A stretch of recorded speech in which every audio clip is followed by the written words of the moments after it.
Italy is for those who contribute, my dad said, tapping the group itinerary like a judge with a wooden spoon. You're not coming, I didn't argue. I smiled, went home, opened my banking app, and made the decision my credit score deserved. At 6:08 a.m. on departure day, I toggled one switch freeze card and the family group chat lit up like the Duomo at Christmas. I'm Lily Hart, 30, public librarian in Chicago. I make schedules that run on whisper voices and barcode scanners. I wear cardigans unironically, and I treat budgets like living things that breathe better when you don't crowd them. My dad, Gregory Hart, makes grand plans and expects everyone else to spot him on the way to the fireworks. He runs a small construction company, loves big gestures, hates receipts, and says family like it's both a noun and a debit card. My stepmom, Nina, is nice in a way that says she knows where the silver is kept. My older brother, Ben, sells software on a quota and thinks points are currency. My younger sister, Ava, is in grad school and thinks budget is a genre of fiction. I am the middle child and historically the trip treasurer because I have a spine made of spreadsheets. 3 years ago, when Dad decided we needed a once-in-a-lifetime Italy trip, he asked me to set up a family travel system. I did what every points nerd does. I opened a travel rewards card in my name with great trip insurance and my companion covers policy for bookings on my card. I added Dad and Ben as authorized users for convenience.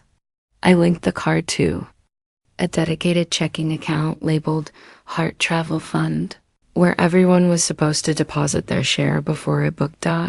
We did 2 smaller test trips, Santa Fe, Vancouver.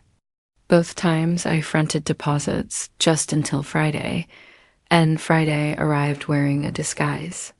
I collected every cent eventually, but only after reminding, nudging, and swallowing the frustration that comes from watching other people treat your credit line like a trampoline. For Italy, I set new rules in a neat email. No charge without funds in the Heart Travel Fund. No, reimburse after. We'll pay before. All authorizations in writing, email, or text. If you cancel, you cover your portion. Dad replied, we're family, not a corporation.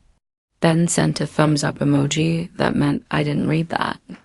Ava Hart reacted, because grad school, against my better judgment, I booked in phases, refundable flights on my card, Chicago to Rome, then Florence. A refundable villa deposit in Tuscany, because Dad fell in love with the word villa, and 2 non-refundable museum tours Dad swore he'd pay me for tonight. The Heart Travel Fund received some money, enough to cover flights, not enough for the villa. I sent a spreadsheet with columns labeled paid, owes, and due date. Dad owed the most, $2,750. He responded with a photo of a wine glass and the caption, soon. 2 weeks before departure, Dad called a trip huddle at his house. He had printed the itinerary with clip art of the Colosseum. He went around the table asking everyone to confirm commitment. When he got to me, I said, I'm in. Once the fund matches the bookings. He smiled the way a magician smiles when he's about to pull the wrong card on purpose. We can't carry passengers, he said. Italy is for those who contribute. You're not coming. The room went very quiet except for the sound of my brother not making eye contact. I placed my palms flat on the table. You still owe your share, I said, keeping my voice even. The villa deposit and 2 tours are on my card. If I'm not going, I'm not financing. Relax, Dad said, the way men who don't have to relax tell women who have to. I'll handle it. We'll swap your name for Nina's sister. You can do the next trip. You can't swap my name on airline tickets, I said, and the villa is in my name. I'll need to cancel or transfer the booking to your card. He waved a hand. Don't be dramatic. We'll use the family card. He meant my card, the one with my name on the front and my liability on the back. I went home, opened receipts, my file bin, and changed hats from trip treasurer to credit card holder who isn't willing to pay for a vacation she's barred from. I didn't debate ethics.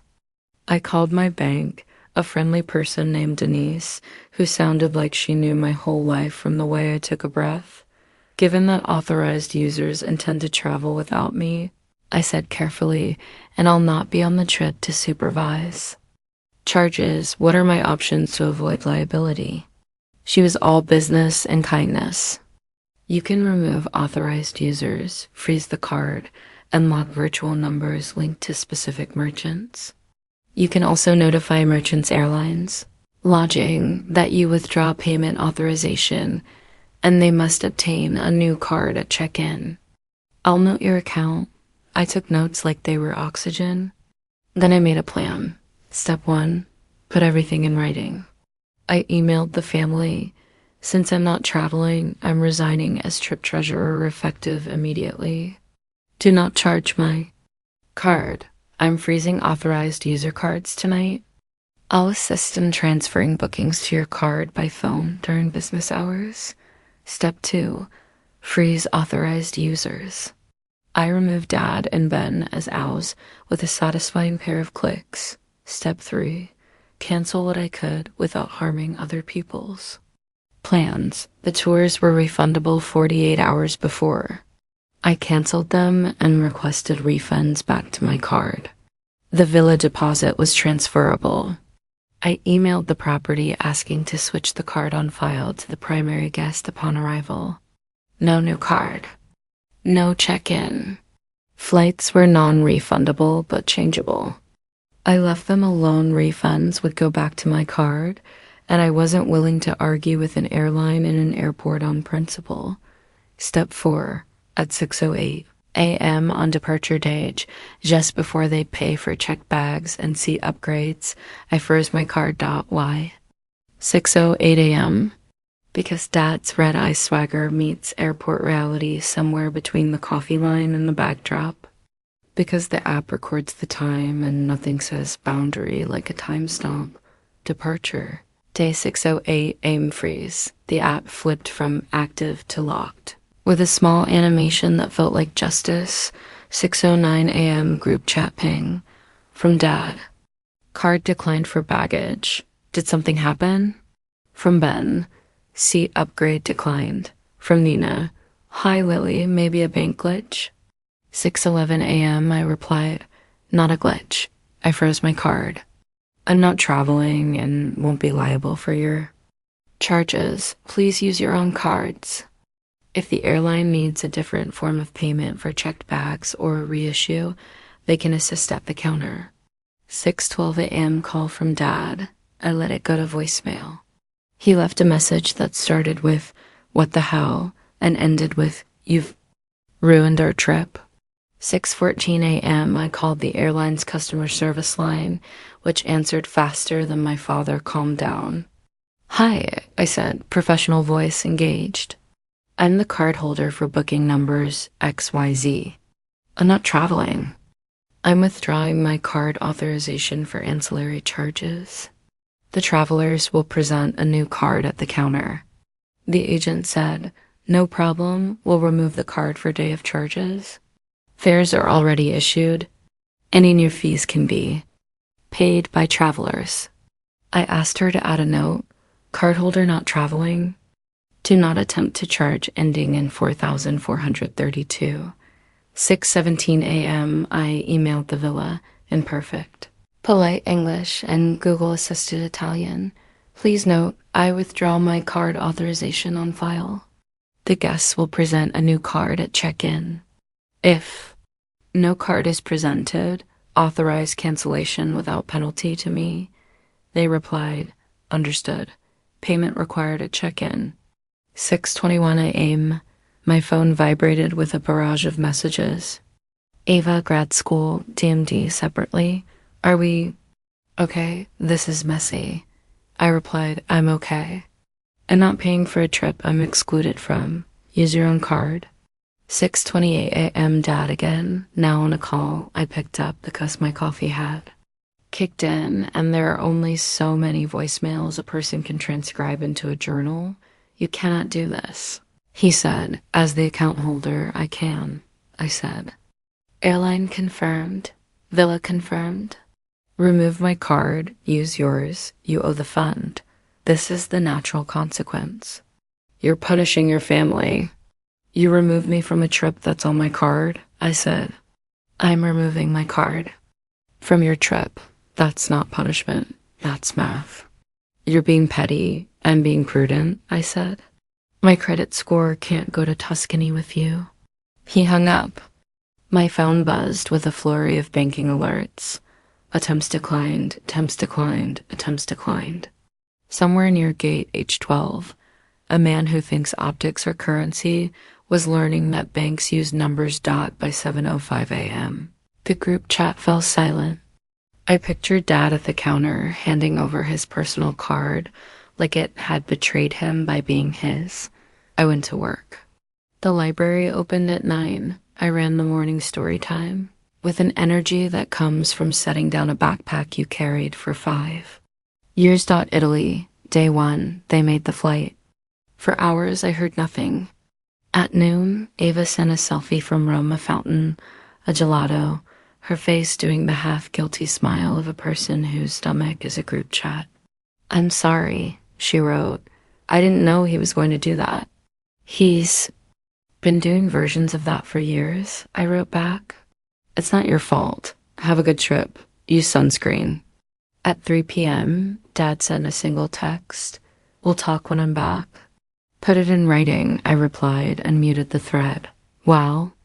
They toured the Coliseum on day 2. I got the tour refunds back to my card. I moved the money from the Heart Travel Fund to my savings and closed the fund account. I wrote a resignation as family trip treasurer email with bullet points and a tone appropriate for a PTA, but deployed on Ken. Going forward, no trips. Will be booked on my card. If you want me to participate in planning, funds must be collected first. If my name is not on the trip. My number won't be on the card. I will not be an authorized user on anyone else's card. Please settle outstanding balances owed to me within 10 business days. I included the spreadsheet with red and green cells. Dad still owed $2,750.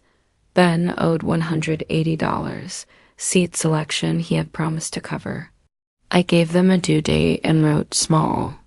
Claims in my calendar on the next page as a reminder I didn't plan to use on day 3. The villa emailed. Payment received at check-in from Mr. Gregory Hart. All sub. The joy I felt reading payment received cannot be explained to anyone who has never watched a man who loved family fund more than funds finally use his own card. On day 4, Ben texted me a photo of a pizza and, unprompted, a screenshot of his payment to the fund. Sorry for the chaos.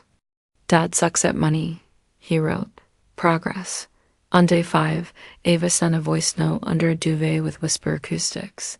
He's mad, but everyone's paying for their own stuff now. And Nina says the villa staff like you because your emails were respectful. I laughed out loud. I am universally beloved by front desks, I texted back. It's my only toxic trait. They landed a week later on a Sunday night smelling like Europe and Jet A. I did not go to the airport. I did not go to the debrief dinner. I did not invite myself into a conversation I hadn't been invited to for 2 decades. On Monday, I received a certified letter from my dad. He had hired a lawyer, friend of a friend, who wrote a stern paragraph about interference with contractual enjoyment and damages incurred. I took the letter to my friend Mariah, who works as a paralegal and has zero patience for nonsense. She read it, smirked, and wrote a reply for me to send as myself. Dear Gregory, as the sole account holder, I exercised my legal right to freeze my credit card and remove authorized users. I notified relevant merchants before travel that I withdrew. Payment authorization. I did not cancel your tickets, prevent your travel, or incur damages.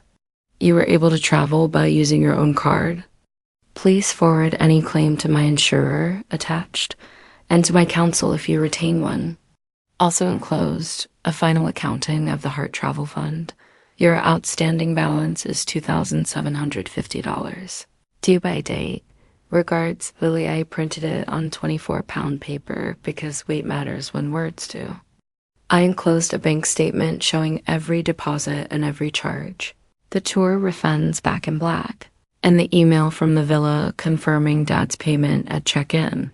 The next day, a Zelle notification, $2,750 from Gregory Hart, memo line. Paid, no apology.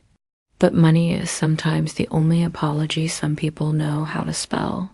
We had the conversation 2 weeks later in a neutral place. A coffee shop where the barista has bang sharp enough to cut tension. Dad arrived with sunglasses on his head and a face that wanted to be right. I was embarrassed at the airport. He began. I was embarrassed when you told me I wasn't family enough to go on a trip on my card, I said. We can both have feelings. He tried a smile that fit poorly. You could have talked to me. I did, I said, and slid a printed packet across the table. The email where I resigned as treasurer. The text where he said, Italy is for those who contribute.